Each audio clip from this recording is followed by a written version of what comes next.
Well, Boston is the best team in the NBA. This is an NBA Finals closeout game at home. Are you kidding? I'm taking them versus the field. They're on a completely different level. Went wrong for Boston. They were so soft in this game. The Boston Celtics have elevated, as far as I'm concerned, to the favorite to win it all. The Celtics did it again. Another trade that's supposed to win them a championship, but that's part of a problem that we've been seeing for years that's kept them from actually winning. You might think that's crazy. I mean, the Celtics just got Kristaps Porzingis, a 7'3" big that can shoot, who averaged 23 points a game, is 27 years old, and you're right. These Celtics are a damn better team on paper, but the issue with these Celtics was never talent or roster. I'm about to talk about the not so obvious behind the scenes that ruin these Celtics each year, because they continue to build a toxic culture. And no, I'm not saying don't ever trade players, but the amount of shopping around these Celtics do to then not trade said players is also ridiculous. The original trade that was proposed involved Brogdon instead of Marcus Smart, and now you don't trade Marcus Smart, who has over and over again been undoubtedly the heart and soul of these Celtics. But before we get to the on-the-court implications of losing Smart, it's important to acknowledge that the Celtics treat their players like disposable assets, when their feelings and mental state are crucial to the success of the team. And it's not just the role players. Despite the Celtics being title favorites for several years, they haven't been able to put it together. But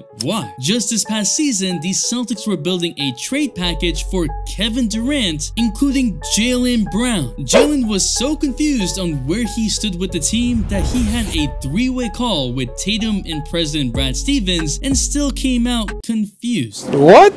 To understand why a sense of stability is so important, look no further than Jamal Murray, who after tearing his ACL thought he was getting traded, but instead the Nuggets organization assured him that he's here to stay. Jokic stood behind him, and now he's an NBA champion that put up 30-point triple-doubles in the finals. And this isn't the only time the Celtics would show no faith in a player, which we'll cover in detail. But what the Celtics did in 2017 was so dark, they should have been punished. What is up, dudes? So that's Ballers Players. It's your boy MJ. Remember Isaiah Thomas, the improbable 5'9" star of the Celtics averaging 29 points a game in 2017, who played in the playoffs the day after his sister passed away? What the Celtics did to him was damn near unforgivable. In the 2017 playoffs, Isaiah Thomas had a significant hip injury, yet continued to play, carrying the Celtics to the Eastern Conference Finals, putting up a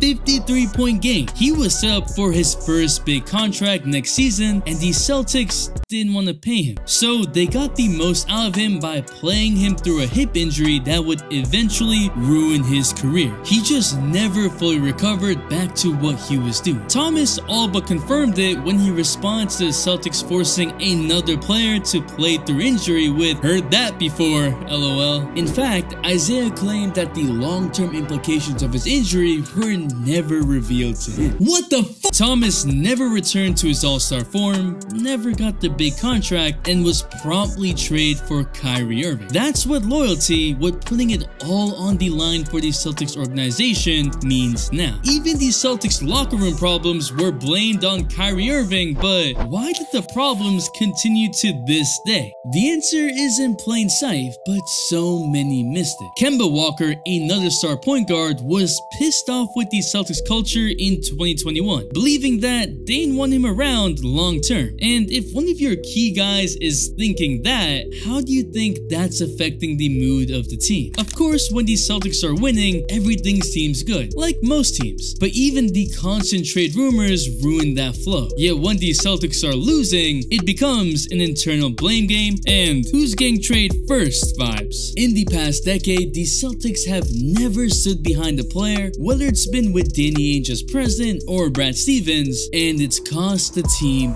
everything that I'm gonna outline and show the receipt, starting with trying to trade Jason Tatum after his rookie year, in which he had just averaged 18.5 points in the playoffs, helping helping lead the Celtics to the Eastern Conference Finals without Kyrie. Yup, Tatum was in several Anthony Davis packages that never panned out. Jaylen Brown has constantly been in trade rumors his whole career on the Celtics, from the earlier mentioned KD trade package to Anthony Davis to Ben Simmons. Ben Simmons? Jaylen really being passed around like that? Are you serious right now, bro? Even role players like Juan Hernan-Gomez did not like playing for the Celtics, stating, "I wasn't happy there. It was very hard. There was no communication. I didn't know what was expected of me. There were many super selfish players. No team building. I lost my love for basketball a bit." When you got Bo not wanting to play, you messed up. Ole, bitch. And that was in 2021, the same season the Celtics would make the finals. And he's not the only one. In 2019,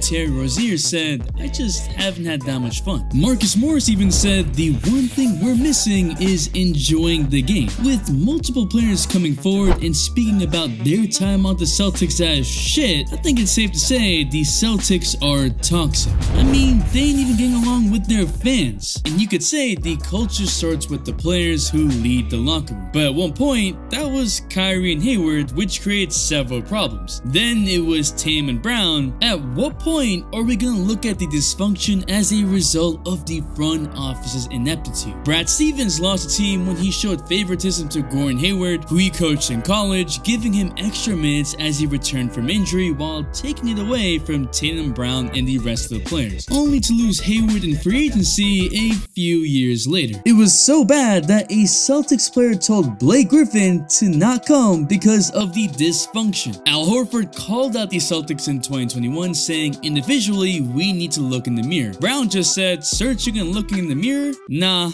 no comment." And the front office, the coaches, all let that happen unchecked. Rather, Danny Ainge even called out the players, defending Brad Stevens, saying he doesn't have responsibility when players improvise and are playing with lack of emotion after they miss shots. Wow, just don't comment, bro. Shut your stupid ass up. Heck, just this past playoffs, Joe Mazzulla, their current head coach, admitted there was a disconnect with the rest of the players. Marcus Smart even agreed, saying that Joe should receive the media's criticism. But all this can be traced to one league-altering trade, when the Celtics traded away Paul Pierce and Kevin Garnett for a bunch of role players and 3 unprotected first-round picks. Since then, the Celtics have always been in the mix to trade for star talent, mainly because they have all the assets. And since then, players have only been looked as assets, and the players feel that. When Kyrie stomped on their logo, why do you think no one stepped up? The only Celtic to speak up was Kevin Garnett. You know, the remnants of when the Celtics actually had spirit. Throughout the years, we've seen inconsistencies, reports that the Celtics players just don't care. But I care, and I'm just trying to have some real discussion with y'all and give you dope stories. So subscribe if you like that. Marcus Smart was the heart and soul of the team, the glue guy that defensively made several lineups work. You can hate his flopping, but you can't hate how he could be a viable defender in multiple situations, allowing the Celtics to ultra switch. And you better hope that Jason Tatum becomes a better playmaker and Jaylen Brown can finally dribble with his left. But that sense of urgency, the sense of effort, the way Marcus Smart would get on guys on court to bring the energy isn't something that's just replaced. But more importantly, the Celtics need to make the players feel like this is a community, a brotherhood, because otherwise, they're all just individual pieces, not better than the sum of their parts. The all-day notification shout goes to NMB. Thanks for the all-day support. And if you want to know how an airless basketball is about to break the NBA, there's a video right here. And if you're still here, you're a real one, so comment care so I know. It's your boy MJ. We out and we vibe.